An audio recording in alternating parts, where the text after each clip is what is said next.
Gruesome Magazine. Hello once again. I am your host, Doc Rotten, and this is Gruesome Magazine. We review the very latest in theatrical films. Each week, my co-hosts, Christopher G. Moore and Brian W. Smith, and I will take a look at various spooky, scary, and gory genre offerings tonight. We're going a little bit fringe. We're going a little fringe here, but you're going to like it. We're reviewing Don't Worry, Darling. Yay. Let me introduce my co-host, starting off with award-winning filmmaker Christopher G. Moore. How you doing, sir? I'm doing well. I just want to say this movie is like a movie. It's like a movie. It's a movie. Feels like a movie. No, it doesn't. Anyway. Oh, no. All right. Also joining us is award-winning screenwriter Brian W. Smith. There's a backstory. But anyway, go ahead. How you doing, sir? Like your show? I'm doing well. Yeah, Don't Worry, Darling is the movie with a lot of headlines lately, and I saw the movie, and I was fine with it. Fine with it. Yeah, there's no spitting in it. I'm disappointed. Well, is there? Did they cut all those scenes? Maybe.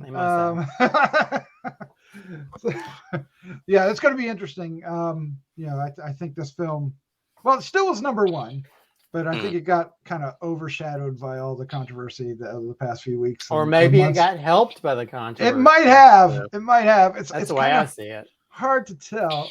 But anyway, enough shenanigans. What we're going to do is we're going to give you our first impressions of Don't Worry, Darling. That will be spoiler free. And then we're going to dive into discussion, and we will get into the spoilers, including the twist ending. So keep that in mind. And then we'll wrap things up with our score 1 to 5 and our favorite scene.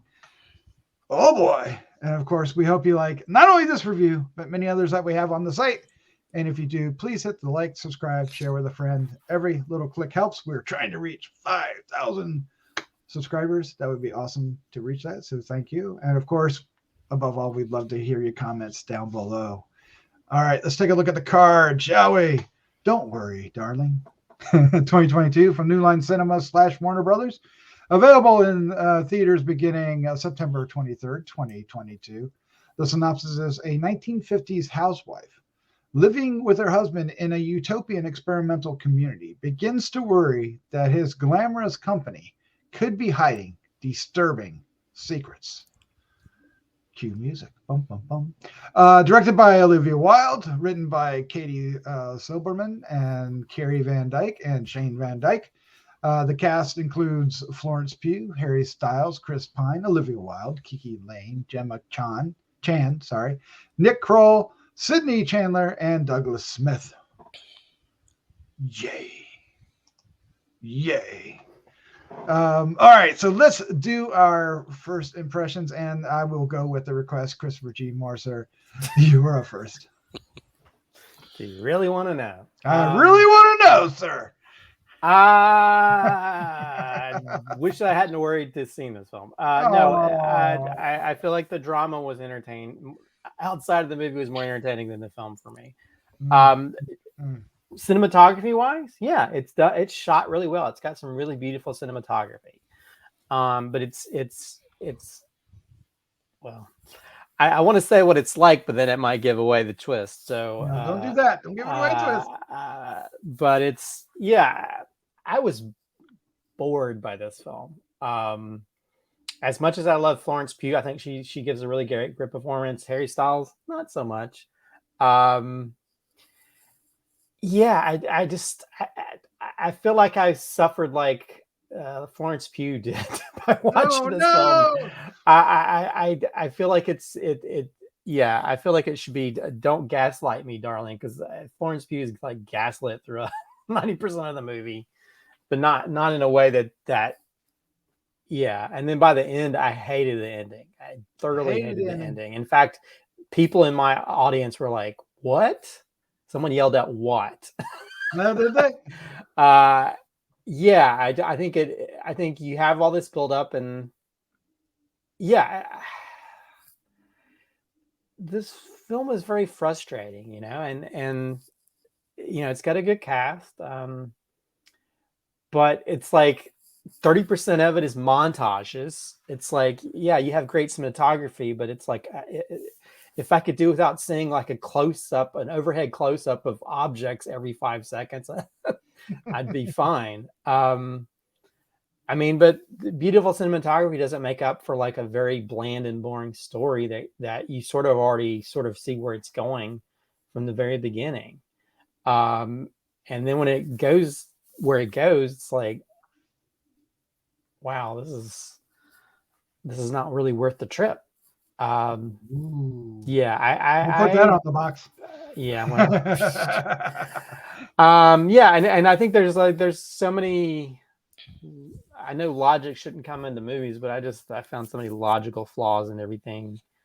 It just annoyed me, and I feel like it's wearing a lot of the sort of like. I think it deals with like the misogyny and stuff. It wears it on its sleeve, but after a while, it's like, okay, we get it. When are you going with this? When you have someone that none of the men believe, and women are treated a certain way and stuff like that. So I don't know. I did not like this film. Did not like this film. Ouch. Very much so. All right, Brian W. Smith, sir. What was your first impression of Don't Worry, Darling? First impression, I thought it was fine. I could tell, I saw the trailer. I could kind of tell where it was going, what it was all going to be about. It's just a matter of when it was going to be revealed and how it was going to be revealed. Cinematography, production design, production value is pretty top notch, and I thought the performances were fine. There were moments that kind of went on a little long. I think maybe it could have tightened up some of the tension, but there were some scenes that were sort of, as you say, it was a lot of just gaslighting, and you can only take so much of that for your main character, and because it's essentially you are the main character living the experience through her, so you're sort of getting the experience as well, and it's like, okay, we get it. Again, I think I am a fan of Florence Pugh, so I'm always there if she's gonna do a movie, and interested to see how she performs. And I think she did a great job. I thought she was fine. I think Olivia Wilde's direction, it was fine. I guess I was distracted by her character because I always kept thinking, when she's off screen, she's obviously out directing, and when she's on camera, it's like she's playing this sort of very heightened sort of neighbor character that I feel like I've seen in that sort of style. And I was just waiting for the twist, or I won't spoil anything, but I was just waiting for it the whole time. I feel like I've seen this story played out in different ways, and again, there are movies that we could name that would give things away, but as someone who has seen a lot of movies, I just sort of was sitting there waiting for the inevitable. Okay, what does this all mean? But overall, I thought it was nice to look at. There was some interesting sound design. I like some of the intense suspense and action stuff. I was fine with it. Basically, in light of all of the outside drama, I was trying to like sort of distance myself from the outside drama about the film and just look at it as, I don't think I saw Olivia Wilde's previous film, so I was just sort of looking at it as, okay, this is the next film on her resume, and I thought she did pretty well. I don't know if the outside drama is if you can liken that to similar sort of misogyny that's going on in the film, or if there's really some drama that we don't know about. I don't know, but I do feel like there's a little extra scrutiny thrown her way. So I was just trying to distance myself from all that and while watching it, and I was fine with it. I don't know if I'd necessarily watch it again. Maybe I'd watch it with commentary or something. But yeah, that's my long-winded impression. It's fine. Liked it, but I'll never watch it again. I think I like this a little bit better than you. Obviously, I liked it better than Christopher, because. But my first impression walking out was, did I even like it? I wasn't really sure. I wasn't sure if I liked it or hated it, because it doesn't really land solidly on its feet, right? But the more I thought about it, the more I started enjoying it, because the film does rest on Florence Pugh's performance, and she's basically in almost every scene. And matter of fact, when she's not in a scene and we're watching somebody else, it actually feels weird. There's one particular scene in that I'll mention in the spoilers that happens. But so there are times when it just doesn't feel. It feels like we've broken the narrative, and that was a little distracting. But when she's on screen, her performance is amazing. She really does carry the film, and I loved you talked about cinematography and direction. I do love all that, but I also loved the setting of the 50s, houses and cars and everything, the music. To me, I was having a ball, and I enjoyed that they went there quite a bit. And I did get a little, I think, the chase scene at the end, there is a chase scene in the end, no spoilers, but hey, it's in the trailers, is actually rather tense. I was tense. Not extraordinarily tense, but I was like, that was when the film came alive pretty much. There was a couple other times, but definitely during that scene. There were some stakes finally, right? Finally, there were stakes that we could wrap our heads around. So I'm torn about this movie because I actually want to like it a lot more than I do. But there's so many things that are not 100% or not even near 100% that I can't like it more. I can't like it as much as I want to. I can only like it so much. And really, most of it has to do with Florence Pugh and the 50s vibe. I really like that. And well, I thought the direction was good too. I mean, I'm not going to. I am eager to see Olivia Wilde's next film, whatever she ends up doing. I think she's talented, and she should still. Yeah, I'm not. I don't want to. You know what I mean? I feel like I just weirdly backhanded bashed her, and I didn't mean to do that, but I'm looking forward to whatever she does next.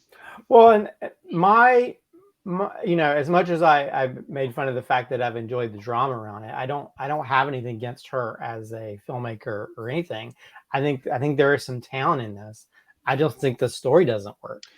And it's so, and let's say we're already in spoilers now. We are in spoilers, but this is like The Village meets Get Out meets The Matrix, it's set in the neighborhood from Edward Scissorhands, and it's right. like. And it has all these things that just remind me of better films and better characters. And to you put this character through so much, and then she seems so like, I understand the situation, but she seems very clueless throughout, to where by the end, I don't know, I just kind of wanted a little bit more. And then to end it blankly when you I wanted a little bit more. After the fact, I wanted her to wake up, disconnect from the Matrix, and find out, and I think that just annoyed me. You know what I mean? Because the question, right? Yeah, because it's, I don't know, you put this woman through so much, and I don't know. I feel like it's like at some point, okay, just give her some more sort of, I guess, power or something, and then. Yeah, I don't know. It just annoyed me. But I mean, there's some great moments in it. I love the confrontation thing at the table. That scene is very powerful, and you really feel for her. You feel for her character. But then it's like, I don't know. It's the whole thing of like, oh, you're so happy in this world, scrubbing the tubs every day. Yeah, I'm not necessarily sure right. I'm not necessarily sure they resolved the conflict. Whatever I'm not sure. I mean, outside of discovering where you are, what was, what was the conflict? And it's vague, right? I mean, there's a couple of threads, but which one is it? What's the main conflict outside of where am I? But I was thinking more Stepford wise. Right. What about you, Brian? I was thinking, I mean, yeah, especially from the trailer and just the premise alone, I thought, is it Stepford Wives? I feel like there was some misdirection in the dialogue to make you think maybe there were androids or robots. I think the doctor who came by and prescribed her the drugs was like, I'd lose my head if it wasn't screwed on. So I was like, oh, is he a robot? I was just little things like that. I was trying to pick up on cues. And I'll tell you, like, I saw it the other night, and so I'm still thinking about it. But there were moments where I started questioning, as you mentioned, the logic, Chris, in terms of, I guess it's probably best if you don't think about the logic, but physiologically, is he taking care of her by like is she just laying there, or is she going to the restroom? What's going on? How's that? Like, I started thinking about it. I was like, maybe I'm thinking too deep into this film Yeah. because how long are they Well, there? Is that what he's doing when he's off to work? Is he like making sure she uses Yeah, the restroom facilities and definitely. all that stuff? Interesting. So okay, Yeah, and That- they all go out the same time and they all disconnect and do whatever chores they have to do and I guess live a life, to pay for it all, right? I guess I don't wow. know, but and then they come back. Yeah, But it does. I was getting What? Handmaid's Tale and yeah, like you said, Stepford Wives and all that sort of stuff. But I feel like Matrix for sure. it's territory we've been through in different ways, and I think there were some visual sort of nods to like obviously like Get Out and the whole thing of just being out of your body and in this other existence. I feel like we've seen it, so it was cool and interesting, and like you said, the action scene was directed pretty well. But it just felt like I was waiting for the twist because I knew something was. I knew kind of knew what it was, Well, but I mean, there is a fear of virtual reality, right? I mean, the Matrix capitalized on it, and there's a lot of things here in the past couple of years they're talking about, meta, right? So there is this fear about what that is, but I don't know if they capitalized on it well enough. They well, didn't. They didn't two. ding that bell really hard. Well, I was saying I just made a note. Like there were two other films that I thought of initially, especially with the plane, because there were like visual motifs that I was like, are they just ripping? There was a movie called Antebellum with Janelle Monáe, Mm-hmm. and there was also a film called Alice with Kiki Palmer. Basically the same premise. If you've seen them within the last few years, spoilers for these films.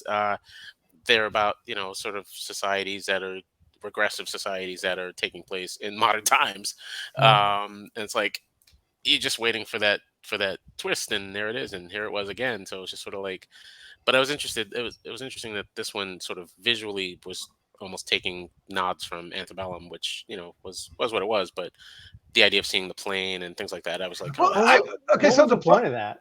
Yeah, I was gonna say. I don't remember. I don't recall. I don't. Was it just that? I don't know. Was it because the kid had like a plane? And so they all toy? shared the image. They were all part of the same I It don't wavelength. just became know. like a glitchy part of it. Well, Because that because confused she me was because starting to see herself in the other woman. They were all sort of sharing a consciousness. Maybe that's what it was. It was a glitch in the system. well, that's right, because it's all coded, right? It's all programmed. So why Right. would they program anything like that? Why would you program a briefcase with files? Right. It just feels really weird, So right? that somebody could just open it up. Was the egg was the empty egg, was that like a glitch also? Like they had to like, oh quick, she's catching on, or was that just her mind? Or I don't know, but the only thing that worked for me in that respect is Frank character Chris Pine, when he says you're the one that's challenging me, and she's challenging the whole concept of the program, and that's not 100% obvious when he says it, but as someone that has a computer science degree, this film infuriates me because it doesn't seem. It's so. it didn't seem to. Yeah. The logic's really. There's you could poke really big holes in this movie if you wanted to dive into it. I think it does it well on its own. Well, yeah, that's what I'm saying. They're not well hidden either, right? So yeah, but I mean, visually it was interesting to see the plane come across, and it had the little blip part of it, where you're like, oh, okay, something's not quite 100%. But like, other than the kid having the toy plane, what was it? Why? I don't know. I kept thinking, well, maybe it's like, maybe it got mixed up on the server with some like World War II like Call of Duty game. See all the. I almost thought like, well, maybe this is like Raider Player One. Maybe at some point. Oh no! Well, there you go. Well, I guess maybe this is like the version of like a Westworld or something, except it's virtual. Yeah. I mean, you have that aspect of it, I guess. But which was a lot of people were. Season 1 of Westworld, a lot of people were theorizing that it was. And at the same time, I was like, this feels like, why would you be happy to live in this universe where you're cleaning all the time? You're watching basically ads with Chris Pine's voice on them. I know, it's so weird. How entertaining is this world, other than maybe Vita, what's her name? is it Vita Don Dees? The Tattoo burlesque. No, I forgot the name is. She's a famous burlesque performer. She shows up in the little. Oh, is that who that was? Yeah, she's is in it the Dita? party. Dita Von Teese, I think, or something like that. Yeah. I think she dated Tim Burton but at one point. But anyway, other than that, I mean, well, the bunny character makes sense because she wants to be there to see her children because her children are dead. So yeah, but then that's you the only don't thing even see. You only see the kids when they come home from school. Why didn't she just program it to where she's with the kids? She never said she was a great mother. She just wanted to be around her kids. Mm. Well, at least you know that in that universe you don't get lung cancer because you're not actually smoking. Yeah, at least there's that for you. But yeah. And who knows what the kids do when they run off, right? It's like she just wants to see them run around the yard. She doesn't want to actually raise them. She just wants to see them. Yeah, she's sitting there being annoyed by him. I'm like, how is this enjoyable? But I mean, I did like some of the way they represented that she was kind of glitching, if you will, for like when the window scene. I think is superb. I like that. Or when she's like wrapping the thing around her head. Yeah. And I like how they represented, like when they pulled back and she popped off the glass, popped away from the glass, and the room was back to normal. But so there were elements in this that I thought worked great, and like I said, I loved all the establishing shots and all the like the shot of the town from overhead looked great. And there's a lot of overhead shots. There's a lot of things. A lot of the little dancers with their legs and stuff. You can do an overhead shot. You can do a Busby Berkeley shot. We get it. Do you have to do it a million times? Well, they're being programmed to watch that stuff over and over. So I guess we're being programmed to watch it too. This film could have been an hour and a half if they cut out a lot of the montage. Oh, I wish it was only an hour and a half. But yeah, and then Gemma Chan, who plays Chris Pine's Frank's wife, she got shorted on her role as well. It seemed like she should have been a little bit more important. Well, I thought she was towards the end, but then they don't really. People applauded during her scene, but I was just like, I don't know where that's going. That's one of the scenes I was talking about. Like every once in a while, they because we're following her almost 99% of the time, the 1%, like that scene and a few others where Harry Styles is flashbacking, it feels weird. It took me out of this. It was, I don't know. Is that bad storytelling? I don't know. I feel like that. Because the film is about women being under the heel of the men in this kind of weird universe, that was like one way that she could get back. That maybe she was allowing him to be this representation of things. But then it's like I felt like they set that up like she was going to go after Florence Pugh or something. Like she was going to take over, but how's she going to get out of it if she now the whole glitch with Harry Styles at the end. I thought maybe that was her like doing like a transformation or something, but it was just a glitch. I guess. So. I don't know. And then just how it ends, just you put people through all this and you don't give them the satisfaction of seeing them get out of it. Something, Well, I will say that my daughter went and saw it. My daughter doesn't go see a lot of movies, but she does like. But what is she a fan of? She likes Harry Styles and she likes Florence Pugh. There you go. So she wanted to go see this, but she didn't know anything about it going in. And of course, she doesn't have exposure to a lot of the films we're talking about. I don't think she knows what Stepford Wives is, but she loved it. She absolutely loved this film. It actually kind of messed her up a little bit, she said. But because she saw a version of Harry Styles she didn't want to see. No, well, that might be true. It might be true. But so I guess I'm saying that there's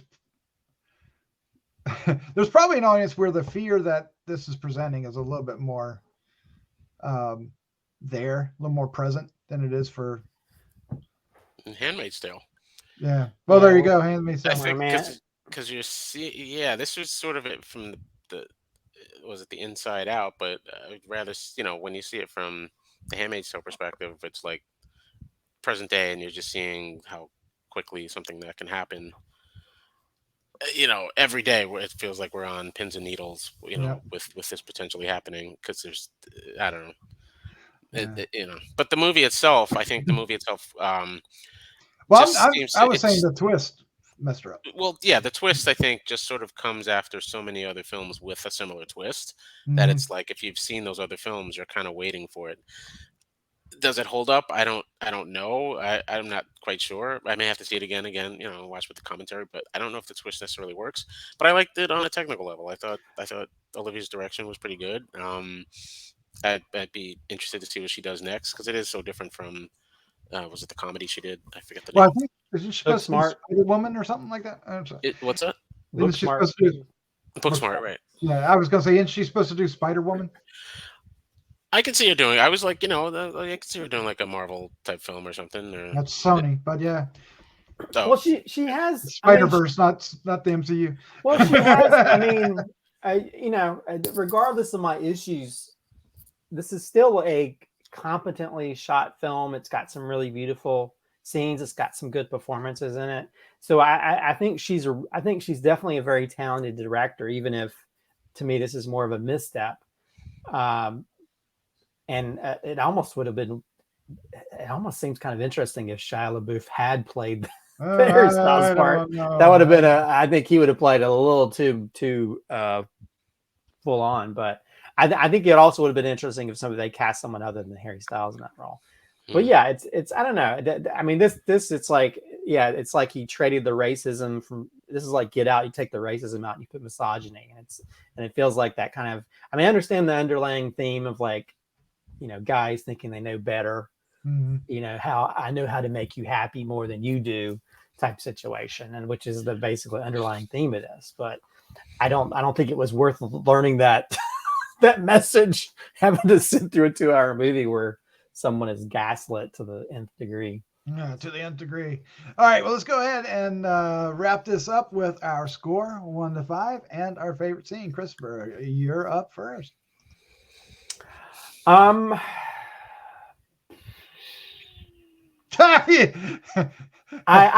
low will you go? Well, I didn't like the film, but at the same time, like I said, I do appreciate some of the cinematography, even though it's repetitive for repetitive sake. And it's got some good scenes in it. Of course, I'm a huge Florence Pugh team. Florence Pugh. I like anything that she's normally in, or at least I like her in most things. So I will give this. I'll give it a 3 out of 5. Okay, that's better than I thought you were going to do. I'm not going to go. Well, like I said, I think it's some of the visuals in it are worthy, even though it irritated me at times just how much they just kept hitting you over the head. Let's see this overhead of this coffee cup again. And as for favorite scene, I'll say that her confrontation scene with Chris Pine at the table. Yes, that was a good scene. Is I got chills in that scene because it's like, oh, she's finally getting one over this guy who who's the big evil. So yeah, that's probably my favorite scene in it. Very good, very good. Brian W. Smith, what's your score? What's your favorite scene, sir? I liked how it was directed. I like the cinematography and the style and all that sort of stuff. It's not necessarily my favorite time period in our culture, but I like the style of it, and like I said, it was competently directed. I'd say 3.5. Oh wow, okay. It's not great. There are questions, there are holes, after you watch it, but I'd say my favorite scene was probably the escape, the car chase towards the end. I thought, you bugger. You took my scene. Now I gotta go search for another scene. I just thought, like I said, there was a lot of there was this sort of scrutiny against Olivia Wilde as a director, and I had only seen Booksmart. And thinking about it, I was like, I don't think I really know her much as an actress. I know her as an actress. I know she is an actress, but I can't name a role that she's been in outside of maybe Gozer in yeah. the recent Ghostbusters. But I know her as a personality. I know her as an image, but I don't know her really as a director. So I was impressed with what she was able to do, and I don't know what the budget was, but I like what she did with the film, and wearing two hats or multiple hats in front of the camera, behind the camera. But I really liked the action scene towards the end. I thought it was, I've between this and I just did a double of this and Woman King. I was like, I think we have two other contender directors for maybe taking over Wonder Woman, because at least there's some action going on. Sorry, Patty. Yeah, but yeah, so 3.5, and that car chase at the end. I thought it was well orchestrated and pretty cool. So Yeah, and I like the score, the music. Yeah. The budget was 20 million estimated. So. Wow. Okay, that's pretty good. So, and it made 20 million. So. Well, they're on the way to break 20 million, but you're not counting the marketing budget. Well, Right. they'll do that over the next couple of weeks. They'll get their marketing back. Yeah. So I like this just a hair more than you guys. I was 3.75. Okay. Literally just a hair more. Again, it's Florence Pugh's acting and the direction, and then I guess what do we call the set design? I guess that's what it is, right? Set design and the Production cars, design. Production design. I really like that. So my favorite scene has been taken. So my next favorite scene was the window scene when she's washing the window and the window keeps closing in on her and she gets trapped and then even though that scene is almost entirely given away in the trailer, it's the end of that scene when she pops back out of it that I found almost as unsettling as her getting squished, right? That just like it went boing, bounced back and then she pops off the glass, right? Because it felt like she was actually pushing her face against the glass, and the way she pulled away from it. So I liked how it was inserted into the film more than it was inserting into the trailer, which is not usually the case when they put scenes in trailers. they seem to work better in the trailers than they do in the film a lot of times. So that I'll go with that one. Although, did you notice one of the actors is the same actor from WandaVision? Which one? He's the what is his name? Asif Ali. He played Peter. Ah, okay. He's he was one of the people that was trapped in the town in WandaVision. Oh no! So he's trapped in another town. Of course, Gemma Chan was, Eternals. So. Well, let's not speak about that. Oh, why not? I didn't see that one. No. I did see it. I wish I hadn't seen it. Oh no! Okay. Well, there you go. That's our review of Don't Worry, Darling. Leave your comments down below. You can tell us how right or how wrong we were. We'll read them all. Just be nice. We'll get all the Harry Styles fans after me. Oh my gosh, yes. But I will admit that I probably would have been like 3.5 if my conversation with my daughter wasn't so lively after she saw it. That conversation made me like the film a little more. So does that make sense? I mean, I don't know if that's fair, but that happened. Anyway, Christopher, Brian, thank you for joining me. This was a lot of fun. Good night. Thank you. It's always fun. I like Brian. Brian's like, it's me. Good night. I'm going to get out of here. Gotta check out of the Matrix. Check out. All right. See you next week. Bye. See you. See you guys.